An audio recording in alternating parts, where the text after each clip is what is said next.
Lai pārliecinātos par savu fizisko varēšanu un uzņemtu jaunu adrenalīna devu, arvien lielāku popularitāti aktīvās atpūtas cienītāju vidū gūs dažādu fizisku šķēršļu pārvarēšana tā dēvētajos piedzīvojumu parkos. Lai pilnvērtīgi izmantotu dabas doto reljefu un Smeceres silas lēpošanas un biatlona trase arī vasarā nestāvētu dīkā, madonieši sadarbībā ar aktīvā turisma centru Eži ikvienam aktīvās atpūtas cienītājam šo sezonu ir izveidojuši piedzīvojumu parku. Uz dažādiem augstumā nostiprinātiem šķēršļiem, kurus veido starp kokiem nostieptas troses, tīkli, virves un kāpnes, kā arī nobraucienos pa trosi, katrs atbilstoši savām spējām var izvēlēties sev piemērotāko. Tas ir domāts noteikti visiem aktīviem cilvēkiem, kam ir nedaudz izaicinājums, drosme un spēja pierādīt, ko viņš var paveikt. Sākot droši vien no pirmās klasītes un uz priekšu. Veicot fiziskos uzdevumus, galvenā uzmanība jāvērš drošībai. Pieredzējusī Ežu komanda no Valmieras veic instruktoru apmācību, jo pārbaudījumi piedzīvojumu parkā veicami tikai profesionāļa uzraudzībā. Ir 3 nobraucieni, sākot no 60 līdz pat 90 metru garumiem. Augstumā viens virs ūdens iet, bet 2 ir virs gravas, tie ir 25, 30 metri no zemes pat. Virvju parks viss atrodas 8–9 metrus no zemes, un tās augstākās atrakcijas ir veicams 9 metru attālumā no zemes.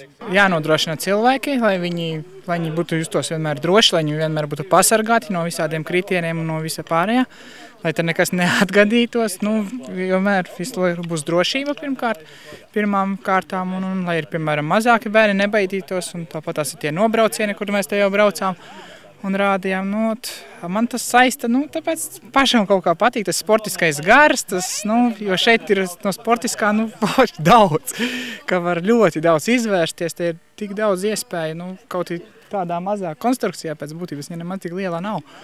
Un ir tik daudz iespēju. Piedzīvojumu parks aicina gan ģimenes, gan skolas un darba kolektīvus, lai pārliecinātos, cik spējīgi esam ne tikai katrs atsevišķi, bet arī visi kopā. Veiksmīgs rezultāts ne tikai augstumā, bet arī birojā atkarīgs no komandas izjūtas, paļaušanās vienam uz otru. Tas ir veidots arī, lai varētu attīstīt sadarbības spējas cilvēkiem savā starpā, uzticēšanos viens otram un īstenot diezgan lielas emocijas. Zinātāji saka, ka adrenalīns sākot atbrīvoties jau 4 metru augstumā. Tas nozīmē, ka Smeceres silā to tagad var gūt pār pārēm, laižoties arī pāri dīķiem vai dziļākām gravām mežā. Kā bija, bail nebija? Nebija, viss bija labi. Man jau drošinātais drošība garantē. Kāpēc tu to dari? Tāpēc, ka tas ir ļoti aizraujoši un... Un prieks, ka mazliet bail augšā. Un tad paši sajūta, ka tu krīti lejā un kāds tevi noķer. Tas tā kā varonis tevi izglāb, bet mazliet. Man vislielāko gandarījumu sagādā pārvarēt savas bailes no augstuma. Man patīk kaut kas tāds azartisks un ekstrēms, jā. Bail nav? Sākumā ir, bet pēc tam jau pierod, un tad ir baigīs prieks. Nav bail. Tas ir tā interesanti, jā.